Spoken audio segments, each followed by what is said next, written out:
Hello everyone. Welcome back to English Listening Practice. Today's story is called The Early Morning Runner. This story will help you improve your English while teaching an important life lesson. Listen carefully. Let's begin. Jake was 17 years old. He lived in a small town near the mountains. Every morning, the sun rose slowly over the hills. Every morning, Jake stayed in his warm bed. He loved sleep, he loved comfort. But Jake had one big dream. He wanted to run in the city marathon. He wanted to win it. His older brother, Tom, had won the marathon 2 years ago. Everyone still talked about Tom's victory.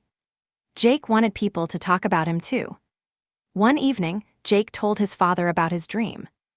"I want to run the marathon," Jake said. His father smiled. "That's a great goal, son, but do you know what it takes?" "Training," Jake asked. "Yes," his father said, "every single day, even when you don't feel like it." Jake nodded. "I can do that." His father looked at him carefully. "Can you really?" Jake felt confident. "Yes, I promise." That night, Jake set his alarm for 5:00 a.m. He imagined himself crossing the finish line. He imagined the crowd cheering his name. He fell asleep with a big smile. The next morning, the alarm rang loudly. Jake opened one eye. The room was dark and cold. "Just 5 more minutes," he whispered. He turned off the alarm and went back to sleep. When he finally woke up, it was already 8:00 a.m. Jake felt terrible. He had missed his first training day. "It's okay," he told himself. "I'll start tomorrow." But tomorrow came, and the same thing happened. The warm blanket felt too good. The cold morning felt too hard. 5 days passed. Jake did not run once. His friend Maria saw him at school. "How is your marathon training going?" she asked. Jake looked down. "Not great, I keep sleeping in." Maria laughed gently. "Discipline is hard, Jake, but dreams don't wait forever." Her words stayed in Jake's mind all day. That evening, Jake sat alone in his room. He thought about his brother Tom. He remembered Tom waking up early, every single day, for months. He remembered Tom's tired legs after long runs. He remembered Tom's happy face at the finish line. Tom didn't win because he was lucky, Jake thought. He won because he never gave up. Jake made a decision. "Tomorrow I will run, no excuses." He placed his alarm clock far from his bed, near the door. This way, he had to get up to turn it off. It was a small trick, but it worked. The next morning, the alarm rang. Jake groaned and walked across the cold floor to turn it off. Now he was standing, now he was awake. "Fine," he mumbled, "let's just try."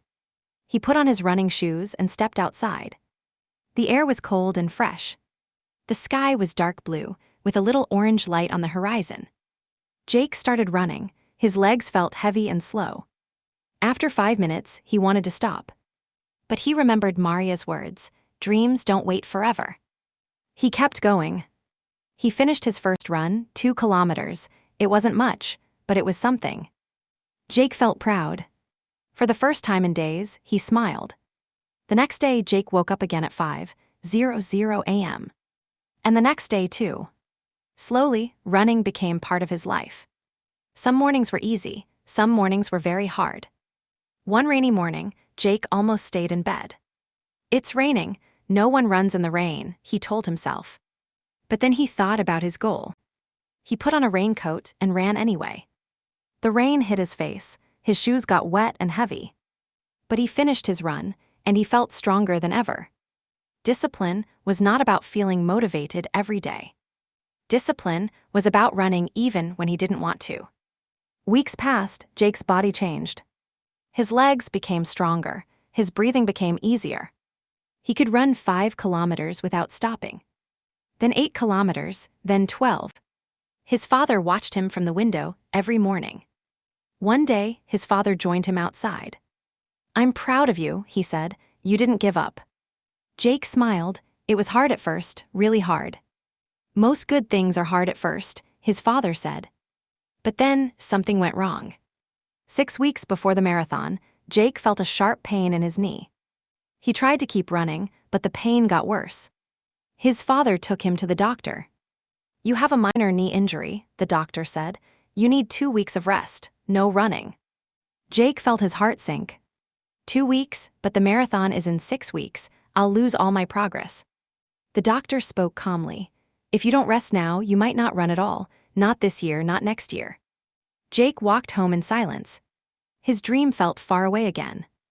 That night, he didn't want to talk to anyone. Maria came to visit him. I heard about your knee, she said. I'm sorry. I worked so hard, Jake said quietly, and now it's over. Maria sat next to him.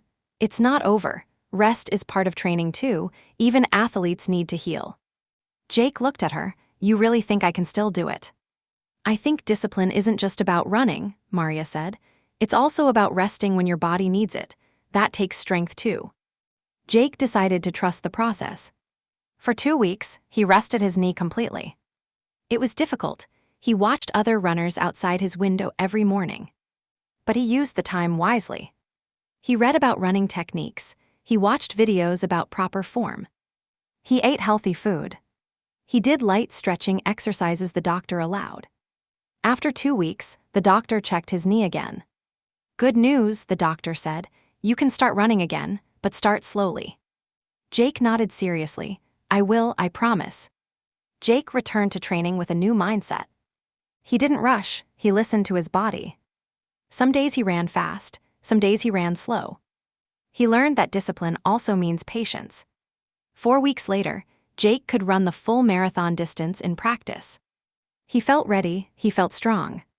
The night before the marathon, Jake couldn't sleep from excitement. He thought about all the mornings he wanted to quit. He thought about the rain, the cold, the pain in his knee. He thought about how far he had come. On marathon day, hundreds of runners gathered at the starting line. Jake's family stood in the crowd, holding a sign with his name. Maria was there too, cheering loudly. The starting gun fired, the runners began. Jake started at a steady pace, just like he had practiced. The first 10 kilometers felt easy. By kilometer 20, his legs started to burn. By kilometer 30, doubt entered his mind. I can't finish this, he thought, it's too far. But then he remembered something his father once said. Most good things are hard at first. He remembered every early morning, every cold run, every moment he didn't give up. I trained for this, Jake told himself. My body knows what to do. He kept moving, one step at a time. At kilometer 40, Jake saw the finish line in the distance. His legs felt like they were on fire. But his heart felt light.